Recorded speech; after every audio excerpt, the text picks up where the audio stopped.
Yes, I want to uh, speak about these signs: 666, swastika, Star of David, the overlaying triads, token intensive texts, uh, subordinate, and supplied by associations.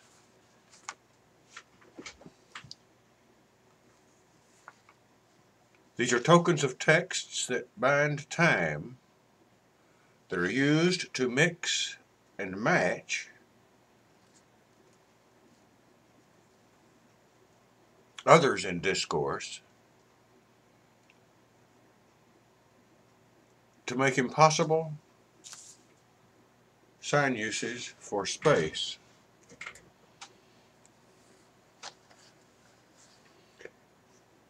SixSixSix. And so I want to string together uh, rather unusual interpretations, I think, or original, uh, at least juxtaposition. 666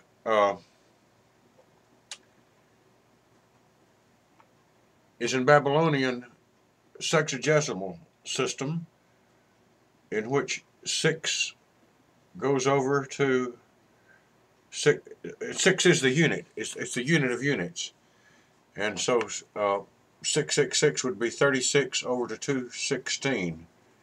3666 would be 42. 36 and 6. And 666 would be 216 or 42. But the chief significance through the tokens would be to the three brain system that sees in each triad something for itself and scans for it unconsciously.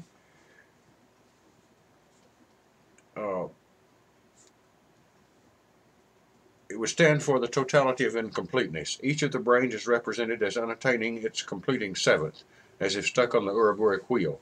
The mark of the beast is thus that which perpetuates incomplete totalities. I would remark that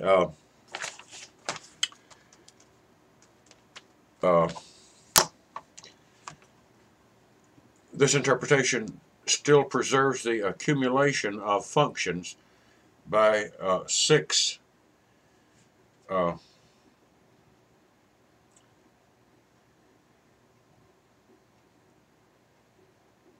the snake brain, 60 for the soul brain, which would include it, and 666 for the thinking brain to include the soul and the snake, the serpent. So much for that, but it introduces the three brains as involved in this process. Second, the swastika.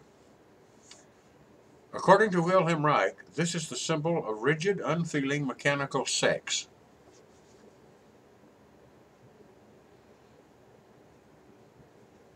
Swastika. The lines merge stick figures as in chairs rolling over and over. I suppose. He doesn't explain, and it probably takes a Freudian to see it. But that was Wilhelm Reich's.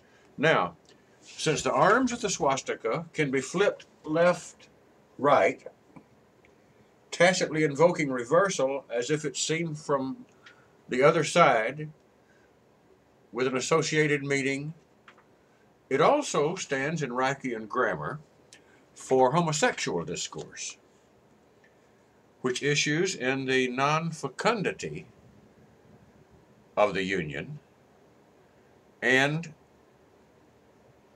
the result of semen on feces. Freud's original term for homosexuals was inverts, and it is well documented that the narrative of blonde, blue-eyed German Übermensch was fed early on in Nazism by gleams in the eyes of uniformed beholders. So, Hitler, Antichrist, Charles Manson with the swastika, all manifest the satanic 666. That's the first two. Now the third is the Star of David. This symbol stands psychosemiotically for the merger of the two triads, upper-lower, in the 7-step hierarchy of token types. That's in psychosemiotics, as according to the S, which I don't have on here, but it would be right here. This is the upper triad, and this is the lower triad. From that which is totally contained within thought itself and time in consciousness, and that which is not contained in it as the physical world and exists independently. That's in psychosemiotics. In Christian theology, in the Bible, however, it is the two triads are represented in 1 John 5, 7, and 8. And one of the most classic passages, the so-called Johannine comma, discussed by Sir Isaac Newton even because its authenticity was challenged, says this: "For there are three that bear witness in heaven above, the Father, the Word, and the Holy Spirit, and these three are one. And there are three that bear witness on earth, the Spirit, the water, and the blood. The Word, the Father, the Word, and the Holy Spirit, and then the Spirit, and the water, and the blood, and these three agree as one." So, appropriated by the name for the state of Israel, however, this symbol stands for an ideology that came into existence in the late 19th century, termed Zionism, after the use of Zion for the Old Testament mountain from which the law of Yahweh shall one day issue, according to followers of Theodor Herzl and others. It was linked behind the scenes to Nazism as what they despised and wanted to get rid of and would send to Palestine to reclaim the children of Israel's homeland in Zionist terms. Today, Zionism has been officially taken by the Jewish state of Israel, as it calls itself, with all the 52 presidents of major Jewish organizations in the United States assenting. As Petrus points out, there are no Jewish organizations in the United States that are not major, but all the presidents assent. So it gives the name of jury and gives the right to oppose use that name in opposing this particular force, so that to denounce Zionists, to denounce the religion Israel is founded on, and to be judged officially anti-Semitic by the Anti-Defamation League. Since Israel is Zion, to oppose Zion is to be anti-Semitic. However, and this is the point that has to be made,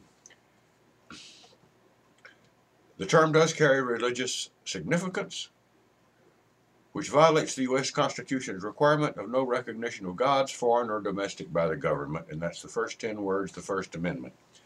This is a standing contradiction waiting to be resolved in the courts and elsewhere, and the introduction for mixing and matching, as in the Ten Commandments, and having Christians stand up, Christian judges, and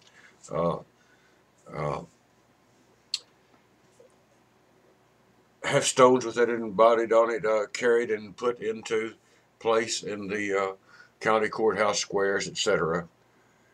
The historical as well as existential context of these powerful symbols of human destiny have become so scrambled, overlaid, politicized,